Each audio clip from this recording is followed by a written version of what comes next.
السلام علیکم ورحمۃ اللہ وبرکاتہ۔ معزز سامعین و ناظرین، آج کے درس میں ہم اعتکاف کی فضیلت پر تیسرا درس سننے جا رہے ہیں، جس میں حدیث کی روشنی میں معتکف کے لیے جو اجر عظیم کا وعدہ ہے اور جو برکتیں اور عنایتیں ہیں اسے ہم جانیں گے۔ ایک حدیث ہے جس میں نبی کریم صلی اللہ علیہ وسلم نے بتایا ہے کہ معتکف گناہوں سے محفوظ رہتا ہے۔ عن ابن عباس ان رسول اللہ صلی اللہ علیہ وسلم قال فی المعتکف هو يعتکف الذنوب ويجری له من الحسنات كعامل الحسنات كلها۔ نبی کریم صلی اللہ علیہ وسلم کا ارشاد ہے کہ معتکف گناہوں سے محفوظ رہتا ہے اور اس کے لیے نیکیاں اتنی ہی لکھی جاتی ہیں جتنی کی کرنے والے کے لیے۔ اس حدیث کے دو خاص نفع ہیں۔ اس حدیث میں ارشاد فرمایا ہے کہ اعتکاف کی وجہ سے معتکف گناہوں سے محفوظ ہو جاتا ہے، ورنہ بسا اوقات کوتاہی اور لغزش سے کچھ اسباب ایسے پیدا ہوتے ہیں کہ اس میں آدمی گناہ میں مبتلا ہو ہی جاتا ہے اگر وہ مسجد میں نہ رہے، اور ایسے متبرک وقت میں معصیت کا ہو جانا کس قدر ظلم عظیم ہے۔ یعنی شب قدر اور رمضان کا مبارک مہینہ، اور آدمی اگر اعتکاف میں نہیں بیٹھا ہے اور کسی دوستی یاری میں لگ کر یا آج کے زمانے میں موبائل وغیرہ میں لگ کر اگر وہ کسی معصیت میں مبتلا ہو جاتا ہے تو یہ کتنی ظلم کی بات ہے۔ اعتکاف کی وجہ سے ان سے امن اور حفاظت رہتی ہے۔ دوسرا فائدہ یہ ہے کہ بہت سے نیک اعمال جیسا کہ جنازہ کی شرکت، مریض کی عیادت وغیرہ، اور آج کل اس وبا کے دور میں عیادت ہے اور جنازہ کی شرکت ہے، اور اسی طریقے سے بیماروں کی بیمار پرسی ہے، اور جو لوگ یتیم ہیں ان کے اوپر شفقت کا معاملہ ہے، یہ ساری جتنی بھی نیکیاں ہیں اعتکاف میں بیٹھنے کی وجہ سے معتکف ان کو نہیں کر سکتا۔ اس لیے اعتکاف کی وجہ سے جن عبادتوں سے وہ رکا رہا ان کا اجر بغیر کیے بھی ملتا رہے گا۔ یعنی نیکی تو آپ ایک کر رہے ہیں اور ساری نیکیوں کا ثواب آپ کو مل رہا ہے۔ اللہ اکبر، کس قدر رحمت اور فیاضی ہے کہ ایک عبادت آدمی کرے اور 10 عبادتوں کا ثواب مل جائے۔ در حقیقت اللہ کی رحمت بہانہ ڈھونڈتی ہے اور تھوڑی سی توجہ اور مانگ سے دھواں دھار برستی ہے، مگر ہم لوگوں کو سرے سے اس کی قدر ہی نہیں، ضرورت ہی نہیں۔ توجہ کون کرے اور کیوں کرے کہ دین کی وقت ہی ہمارے قلوب میں نہیں ہے۔ ساری چیزوں کی جڑ یہی ہے کہ جس چیز کی جتنی وقت ہوگی، اہمیت ہوگی، انسان اس کے حصول کے لیے اتنی ہی محنتیں کرے گا، قربانیاں دے گا۔ اللہ تبارک تعالی ہمارے دل میں دین کی وقت کو بیٹھا دے، اس کی اہمیت کو رچا اور بسا دے۔ اسی طریقے سے ایک حدیث کے اندر آیا ہے کہ معتکف کو اعتکاف کرنے والے کو 10 برس کے اعتکاف کا ثواب ملتا ہے۔ ایک لمبی حدیث ہے، اس لیے میں عربی عبارت کو چھوڑتے ہوئے صرف اس کا ترجمہ پڑھ رہا ہوں۔ حضرت ابن عباس رضی اللہ تعالیٰ عنہ سے ایک مرتبہ مسجد نبوی علی صاحبی الصلاۃ والسلام میں معتکف تھے۔ آپ صلی اللہ علیہ وسلم کے پاس ایک شخص آیا اور سلام کر کے چپ چاپ بیٹھ گیا۔ حضرت ابن عباس رضی اللہ تعالیٰ عنہ نے اس سے فرمایا کہ میں تمہیں غمزدہ اور پریشان دیکھ رہا ہوں، کیا بات ہے؟ اس نے کہا، اے رسول اللہ صلی اللہ علیہ وسلم کے چچا کے بیٹے، میں بے شک پریشان ہوں کہ فلاں کا مجھ پر حق ہے، اور نبی کریم صلی اللہ علیہ وسلم کی قبر اطہر کی طرف اشارہ کر کے کہا کہ اس قبر والی کی عزت کی قسم میں اس حق کے ادا کرنے پر قادر نہیں۔ حضرت ابن عباس رضی اللہ تعالیٰ عنہ نے فرمایا کہ اچھا، کیا میں اس سے تیری سفارش کر دوں؟ اس نے عرض کیا کہ جیسے آپ مناسب سمجھے۔ ابن عباس رضی اللہ تعالیٰ عنہ یہ سن کر جوتا پہن کر مسجد سے باہر تشریف لائے۔ اس شخص نے عرض کیا کہ آپ اپنا اعتکاف بھول گئے؟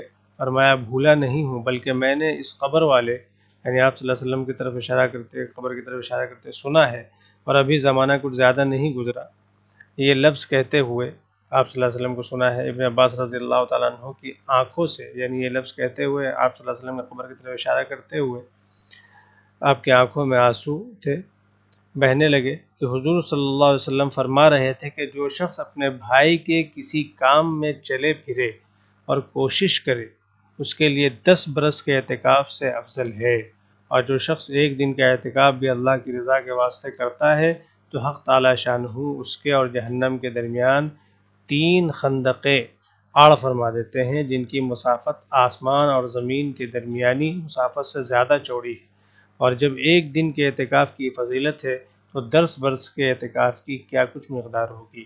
اب ہم اس حدیث کے فائدے کی طرف آتے ہیں۔ حدیث مذکورہ میں 2 عظیم فائدے کو ذکر کیا گیا ہے۔ ایک تو اس کے اندر اعتکاف پر ملنے والے اجر کو بیان کیا گیا ہے، اور دوسرا فائدہ کہ کوئی مسلمان اگر اپنے مسلمان بھائی کے کام آتا ہے تو اس پر 10 سال کے اعتکاف کا اس کا اجر اتنا ہے جس پر 10 سال کے اعتکاف کا وعدہ کیا گیا ہے۔ دیکھیے حدیث کو ہم دیکھتے ہیں۔ اس حدیث سے 2 مضمون معلوم ہوئے۔ اول یہ کہ ایک دن کے اعتکاف کا ثواب یہ ہے کہ حق تعالی شانہ اس کے اور جہنم کے درمیان 3 خندقیں حائل فرما دیتے ہیں، صرف ایک دن کے اعتکاف، اور ہر خندق اتنی بڑی ہے جتنا سارا جہاں، اور ایک دن سے زیادہ جس قدر زیادہ دونوں دنوں کا اعتکاف ہوگا اتنا ہی اجر زیادہ ہوگا۔ علامہ شعرانی رحمۃ اللہ علیہ نے کشف الغمہ میں نبی کریم صلی اللہ علیہ وسلم کا ارشاد نقل کیا ہے کہ جو شخص عشرہ رمضان کا اعتکاف کرے، رمضان کے 10 دنوں کا، اس کو 2 حج اور 2 عمروں کا اجر ہے، اور جو شخص مسجد جماعت میں مغرب سے عشاء تک اعتکاف کرے کہ نماز قرآن کے علاوہ کسی سے بات نہ کرے، حق تعالی شانہ اس کے لیے جنت میں ایک محل بناتے ہیں۔ دوسرا مضمون جو اس سے بھی زیادہ اہم ہے وہ مسلمانوں کی حاجت روائی کہ 10 برس کے اعتکاف سے افضل ارشاد فرمایا ہے۔ اسی وجہ سے ابن عباس رضی اللہ تعالیٰ عنہ نے اپنے اعتکاف کی پرواہ نہیں فرمائی کہ اس کی تلافی پھر بھی ہو سکتی ہے اور اس کی قضا ممکن ہے۔ اسی وجہ سے صوفیہ کا مقولہ ہے کہ اللہ جل شانہ کے ہاں ٹوٹے ہوئے دل کی جتنی قدر ہے اتنی کسی چیز کی نہیں۔ یہی وجہ ہے کہ مظلوم کی بد دعا سے احادیث میں بہت ڈرایا گیا ہے۔ حضور صلی اللہ علیہ وسلم جب کسی شخص کو حاکم بنا کر بھیجتے تھے اور نصائح کے ساتھ واتقی دعوت المظلومی بھی ارشاد فرماتے تھے کہ مظلوم کی بد دعا سے بچیو۔ آپ جب اپنے کسی امیر کو نصیحت کرتے تھے تو خاص کر کے یہ نصیحت کرتے تھے کہ واتقی دعوت المظلوم، تو کسی ٹوٹے ہوئے دل کے کام آنا یہ بہت بڑا اجر ہے، اور اس کی دعا لینا یہ بہت بڑا اجر ہے۔ ہم جس ہمہ ہمی اور کے حالات سے اور ہولناکی کے حالات سے گزر رہے ہیں، اس وقت اس بات کی بہت زیادہ ضرورت ہے کہ ہم اپنے دوسرے مسلمان کے کام آئیں، اس کے بیماری میں اس کا ساتھ دیں۔ اسے وہ کہا ہے اگر آپ زندے ہیں تو اپنے زندہ دلی کا ثبوت دیجیے، اگر آپ مسلمان ہیں تو اپنے اسلام کو پیش کیجیے، اور اگر آپ انسان ہیں تو انسانیت کو برتیے۔ یہ اس وقت بہت زیادہ ضروری ہے۔ احتیاط کے ساتھ، احتیاط کا مطلب نہیں ہے کہ آپ گھر میں کونے میں بیٹھ گئے اور آپ کے پڑوس آپ کے سامنے دم توڑ رہا ہے، اس کو کسی چیز کی ضرورت ہے اور آپ بیٹھے ہوئے نہیں ہیں۔ آپ جو اس کے لیے جو احتیاطی چیزیں ہیں آپ اس کو پہن کر نکلیے، اس کو آپ برتیے، اور جہاں تک ہو سکتا ہے آپ اس کی مدد کیجیے۔ موت و حیات اللہ کے ہاتھ میں ہے۔ قرآن مجید میں کہا کہ اگر انسان کی موت آ جائے گی وَإِن كُنتُمْ فِي بُرُوجٍ مُشَيَّدَةٍ، اگر تم کسی قید اور بالکل ایسی جگہ جہاں ہوا بھی نہیں گھس سکتی وہاں بھی ہوگے تب بھی وہ تمہیں آ پکڑے گی۔ لہٰذا اس دور میں خصوصاً ضرورت ہے جو بچے یتیم ہوئے ہیں ان کے سر پر ہاتھ رکھنے کی، ان کے حالات معلوم کرنے کی، ان کو کسی چیز کا احساس نہ ہو، ان کے تعلیم کی فکر کرنے کی۔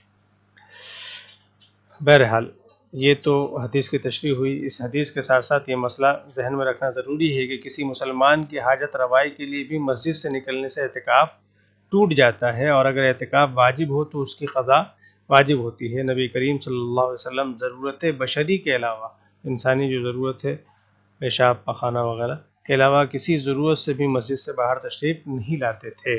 حضرت ابن عباس رضی اللہ تعالیٰ عنہ کا یہ ایثار کہ دوسرے کی وجہ سے اپنا اعتکاف توڑ دیا، ایسے ہی لوگوں کے لیے مناسب ہے کہ دوسروں کی خاطر خود پیاسے تڑپ تڑپ کر مر جاوے مگر پانی کا آخری قطرہ اس لیے نہ پیے کہ دوسرا زخمی جو پاس لیٹا ہوا ہے وہ اپنے سے مقدم ہے۔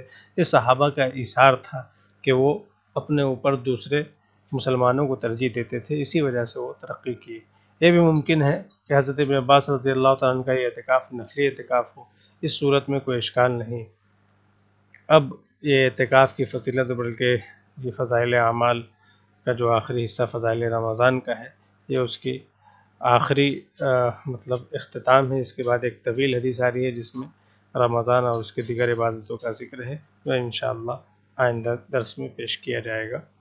اللہ تبارک و تعالی ہم سب کو عمل کی توفیق عطا فرمائے، اور ہمارے بیماروں کو شفا عطا فرمائے، اور ہمارے مرحومین کی مغفرت فرمائے، اور ان کے پسماندگان کو صبر جمیل عطا فرمائے۔